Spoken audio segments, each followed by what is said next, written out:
fresh every Tuesday for MSPs around the world. This is Paul Green's MSP Marketing Podcast. Hello and welcome to our final episode before Christmas and the last normal podcast till February. We've got 5 specials coming up for you over the next few weeks, and I'll tell you more about that at the end of the show. Here's what we got coming up for you today. Yes, there are channels with millions of views and millions of subscribers, but actually for you, when you're running a business, none of that really matters. We're also going to look at how you can find a great writer on Fiverr, Upwork, People Per Hour, any platform you fancy. It's a very simple way which will save you tons of time kissing all the frogs. We've got a great book suggestion which is all about leadership. That's towards the end of the show. And I'm going to tell you how you can work directly with me in January or February next year, where I can help you pull together your marketing strategy for the year. Paul Green's MSP Marketing Podcast.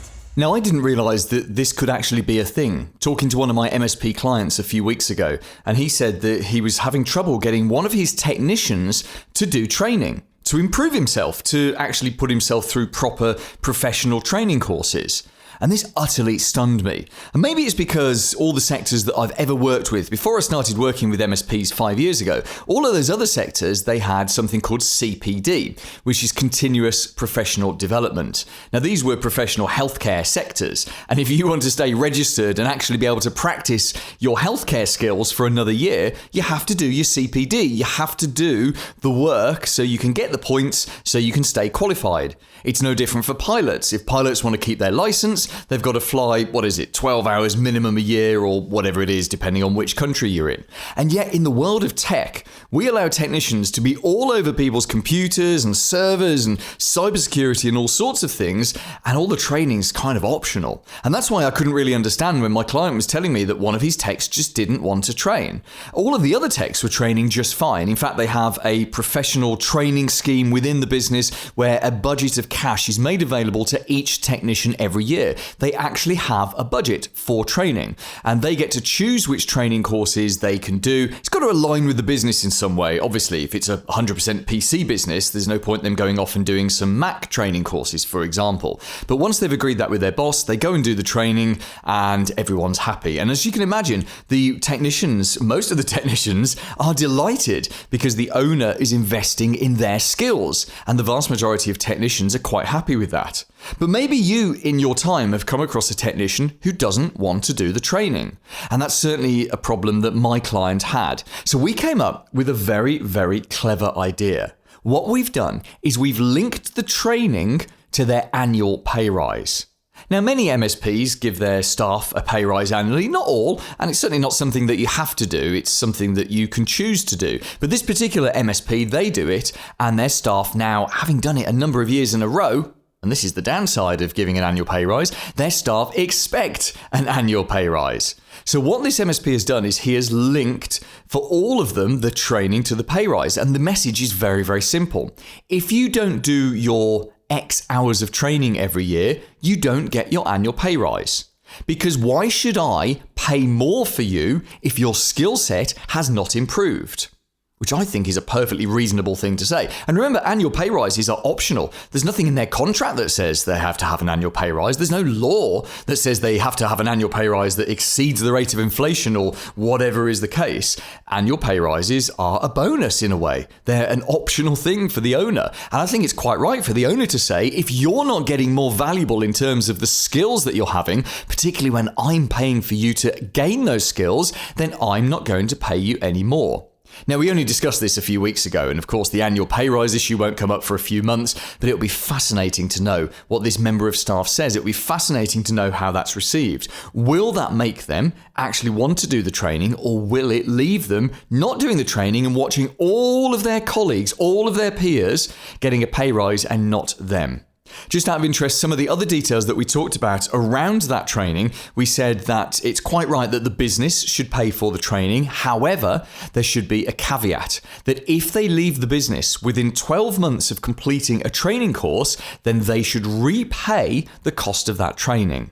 Now, you may choose to do that optionally. You may choose to apply that rule or not apply it. But I think in general, that's a pretty good rule to apply, and you should probably put this into people's contracts, depending on what your local laws say. If someone leaves within 12 months of them doing a training course that you have paid for, then they are expected to repay the cost of that training. That does not sound unreasonable to me whatsoever. The other thing that I recommend with training is that when someone has done a training course, whether it's a physical training course they've been out to, that'd be nice, wouldn't it, post-COVID, or whether it's Zoom-based or just video-based, they can't just do the training course. They have to do a report afterwards. In fact, more than a report, how about a presentation? They have to come and do a 5-minute presentation, either to you or preferably to the whole team, on what it is that they've learned. Because there's something that I learned about 20 years ago, which is when you learn something and it's just for you, it's very easy to just plow through, not really think about it, just get the training done. But when you know right from the outset that you have to pass on this training to someone else, essentially you've got to learn something and then you've got to teach it to someone else. And even a 5-minute presentation is a teaching in some way, especially if they know there's going to be Q&A afterwards. When you know you've got to teach this to someone, you don't half pay a lot more attention. You make sure that you've got the understanding of it, because you know that you're going to look stupid if you're trying to explain this to someone else and you don't really understand it yourself. So whether or not you link training to pay rises, that's something I would definitely suggest you put in place. Everyone who does any training that's paid for by the company has to come and do a 5-10 minute presentation about what they've learned, grill them with a few questions, and I guarantee that they will really take that training on board. They will pay attention, and the benefits from that will be huge. Here's this week's clever idea. I've been banging this drum for years. You should only do what only you can do. Let me say that again, because it's so important. You should only do what only you can do.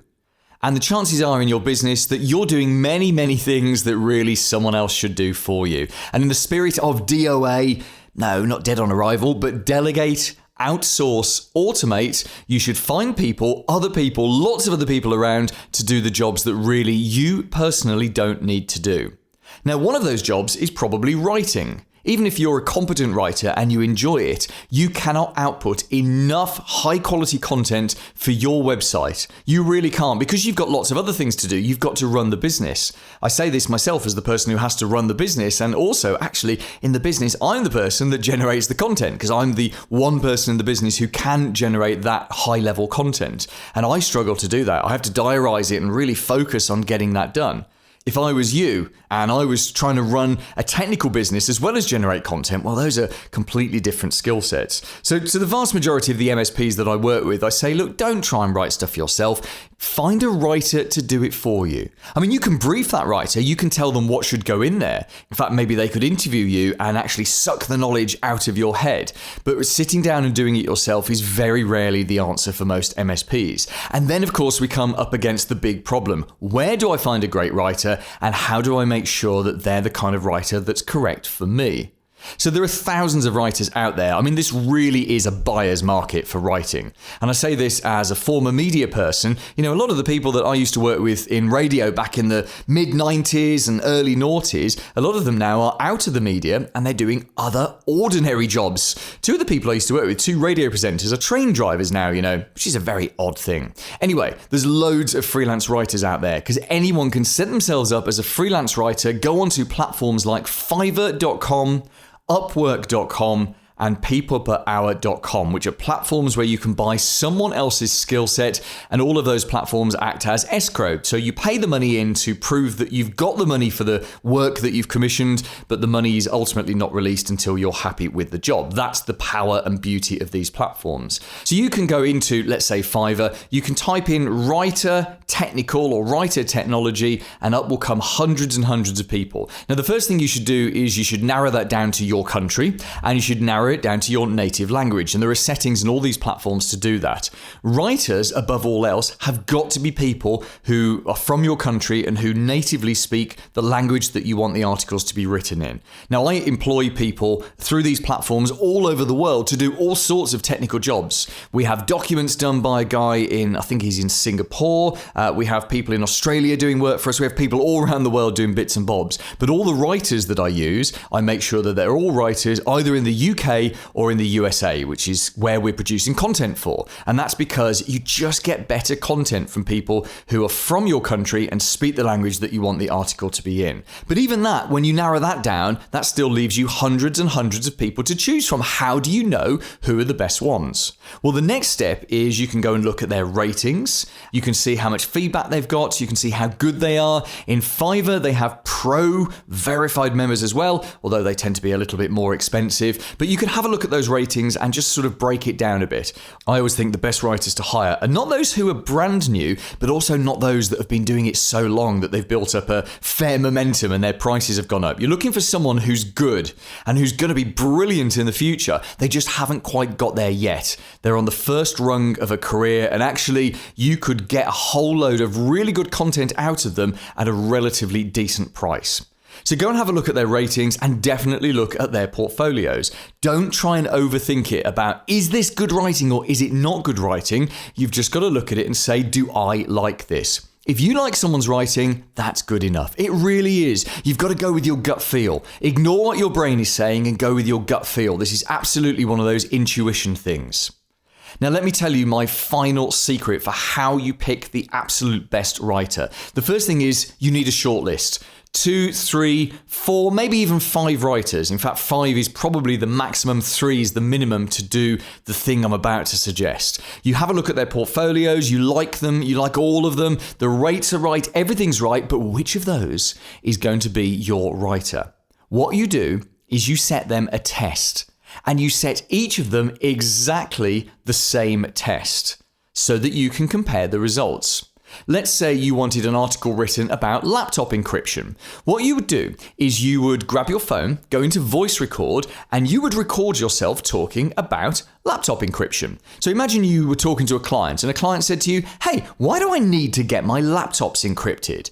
And you kind of slip into client mode, you talk for 2 minutes, that's what you record. And the reason you record it as an MP3 is so that you're giving exactly the same information to all of these writers at the same time. So you've got that MP3 file, then you do a little written set of instructions. So you send them a link to your blog and you say, this is where it's going to go. You give them the guidelines. So you tell them what the outcome is, what it is that you want people to do at the end, which is, of course, book a 15-minute phone call with you. You tell them why it's going on the blog, how you want people to feel. You tell them that, the people that you're targeting are business owners and managers who don't make decisions with their brains. They make buying decisions with their hearts. They're making emotional decisions on which IT support company to pick, and you want it to be yours. So this is not a technical piece. This has got to be an emotive piece to make them realize that laptop encryption is a big deal, and they've got to take it really, really seriously.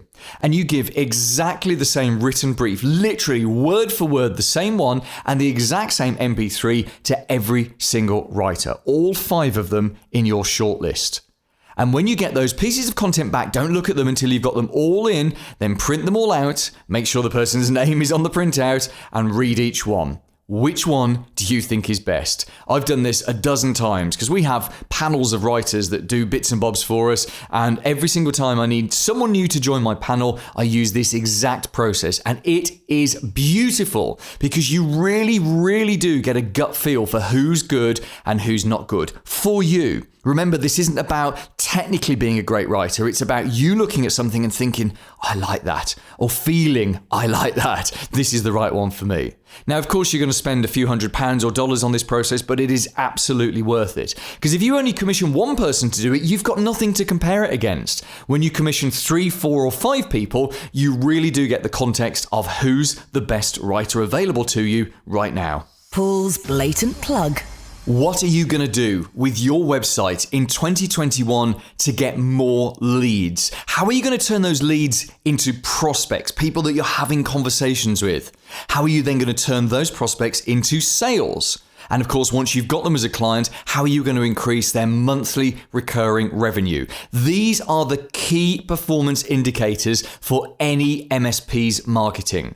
And I have an entry-level training program that addresses these exact things. And you're invited to come and join me in either January, February, or March. It's called the Marketing Accelerator, and it's a deliberately low-price marketing program so we can start a relationship, a working relationship. Because the price is just £49 plus VAT for MSPs based in the UK, and for MSPs based in the States or anywhere else, it's just $69. And that's for a live training course that I personally take. So we jump on a Zoom call every week for 5 weeks. In the first week, we look at your website. I literally take you through everything. The second week, we look at your LinkedIn. The third week, we look at how you build audiences of people to market to and how you build a relationship with them. The fourth week, we look at multi-touchpoint marketing campaigns, which allow you to commercialize those audiences. And then in the fifth week, we look at a strategy. It's a strategy for turning your MSP into a marketing and sales machine. Because in my experience, that's what most MSPs want.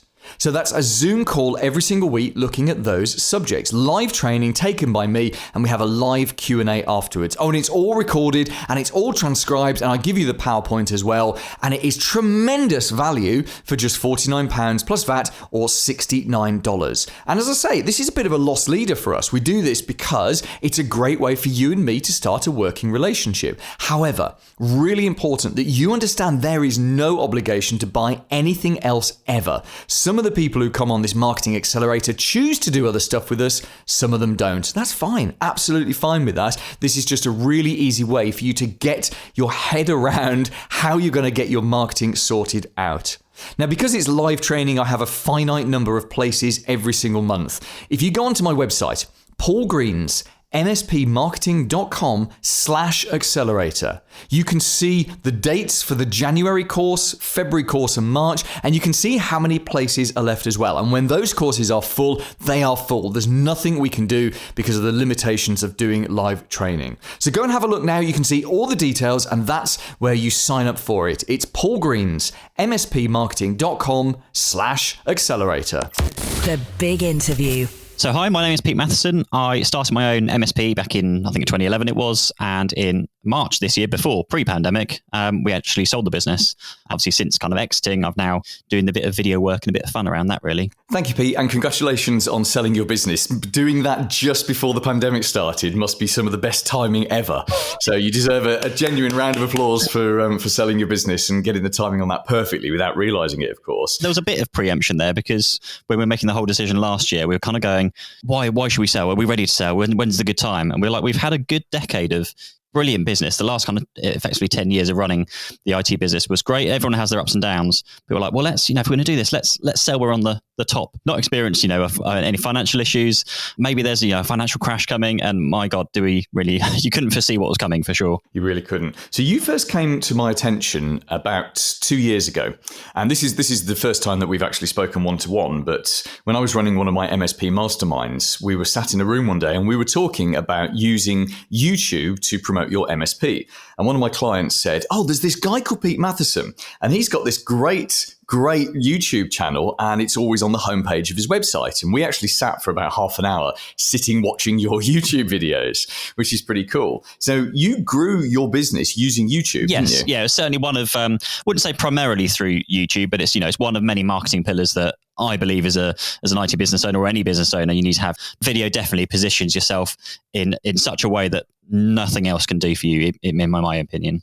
So tell us what kind of videos you put together. Well, there's a bit of a mix, really. Your first kind of intention, and certainly my first thoughts, particularly in terms of when you're putting content together, is you focus on what you know. So cybersecurity, that is always my favorite go-to, because right there is about 20 videos in one there. You can just talk about your antivirus, your cybersecurity, your cyber essentials, your web filtering, email, all those kind of different products. And there's maybe a 5-minute video on each one of those. As we started making those videos, more ideas spawned on me, and I was having that never-ending to-do list that you you keep adding stuff to.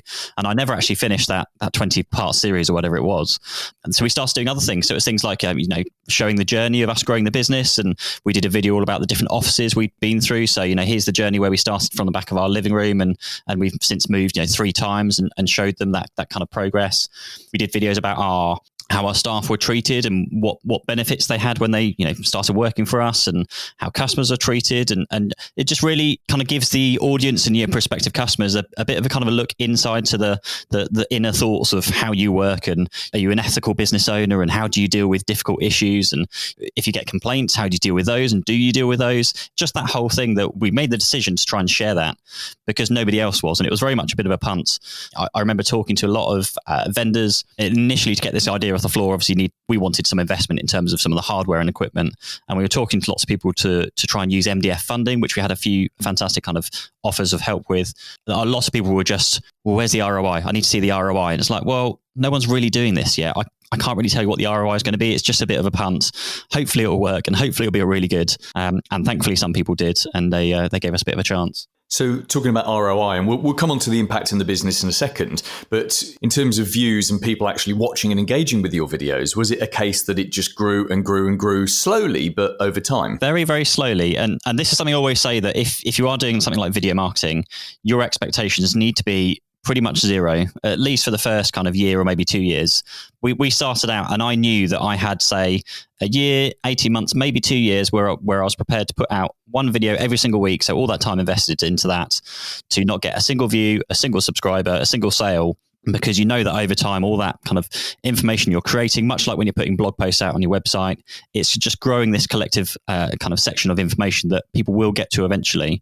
And we grew so slow. I mean, it was ages for us to even get to 100 subscribers. And I think at the point of selling our business, 18 months later, we were at, I think about 1,000, just hitting 1,000. But the idea there is that, yes, you might have a tiny amount of subscribers. 100 subscribers doesn't sound like anything. But if those 100 people that are listening to you are either customers or prospective customers, that's still a pretty big room to be sat in front of and talking to every single week.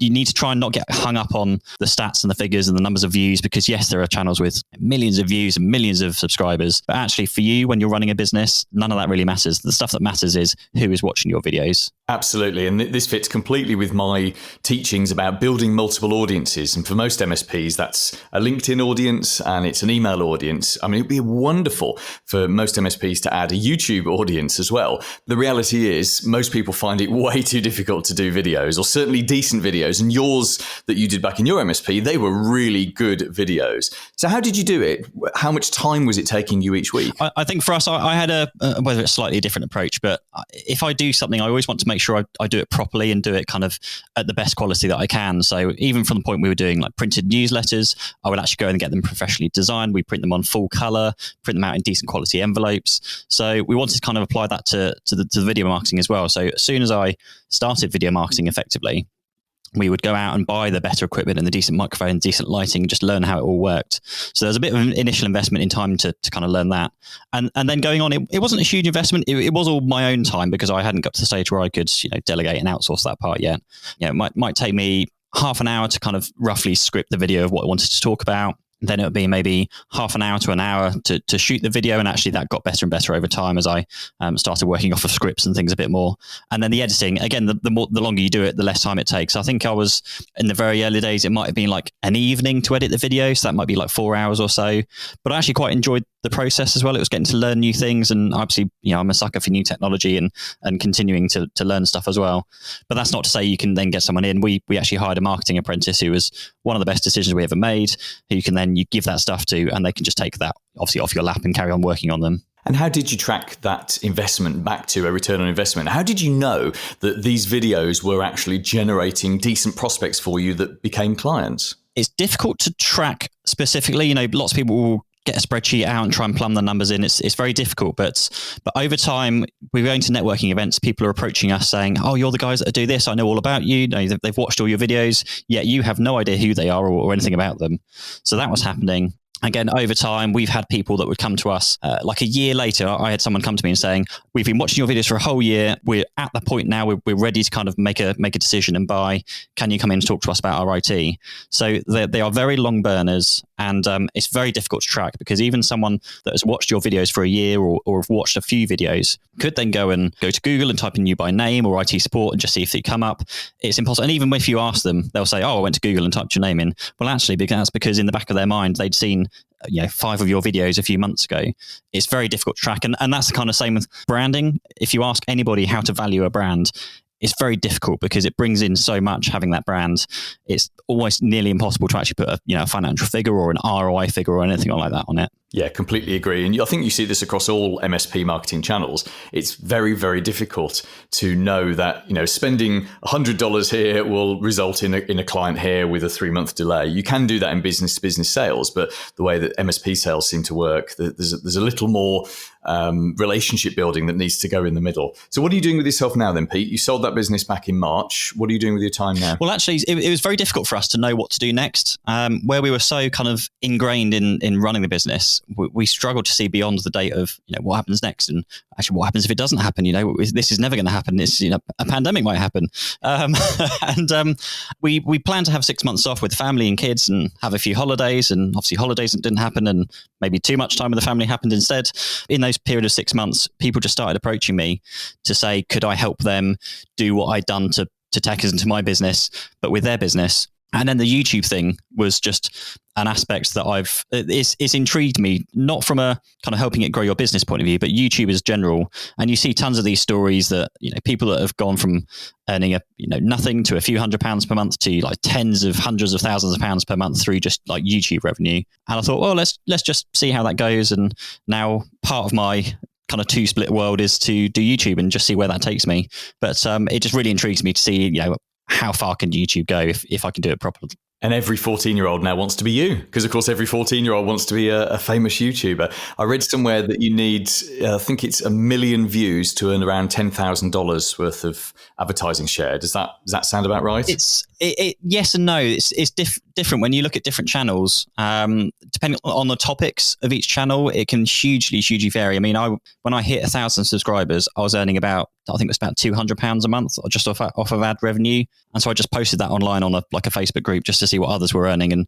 And people, it's vastly different. People that are running maybe gaming channels that are just, hundreds of thousands of them out there or millions of them out there will be earning a few pounds a month versus maybe a finance channel that actually earns a few £1,000s per month, just because the topics, and it's because obviously the people putting out financial advice are actually going to have advertising from financial companies that have a lot more money to spend. So it just completely depends on the topic you're making videos on. Tell us how we can find you on YouTube, Pete. YouTube.com/Pete Matheson. Couldn't be easier, could it?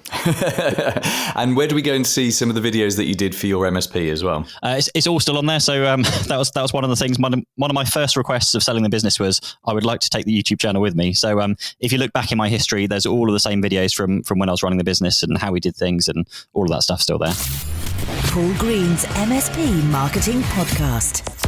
This week's recommended book. Hi Paul, it's Ed Rivis here from edrivis.com. I recommend the book Start With Why by Simon Sinek. This book is generally promoted as a book about leadership, but at the risk of sounding a tad dramatic, I think it's actually a framework for life. In the book, the author explains that knowing your why, your reason for doing anything, isn't the only way to be successful, but it's the only way to maintain lasting success. And the author actually explains exactly how you go about finding your reason why for both the things that you do in business and also your personal life.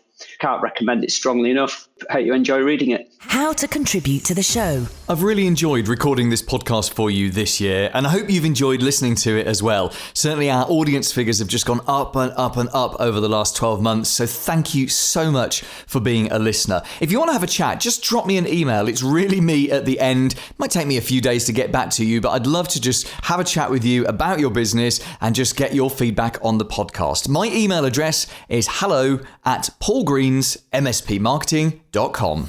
Coming up next week. Good news. The MSP Marketing Podcast is continuing over Christmas and New Year. We'll have an episode for you each Tuesday, but we've got some specials coming up. And our first special next week features these two legends from our world. I see opportunity around existing MSPs going out and differentiating and focusing on growth. Literally what we should start today. The chance for us MSPs to take that step up and focus on business. That's Nigel Moore from the Tech Tribe and the author of Package, Price, Profit. And he's joining me next month along with Carl Palachuk of the SMB podcast and the author of Managed Services in a Month. And we had a wide-ranging conversation about what's in store for MSPs next year.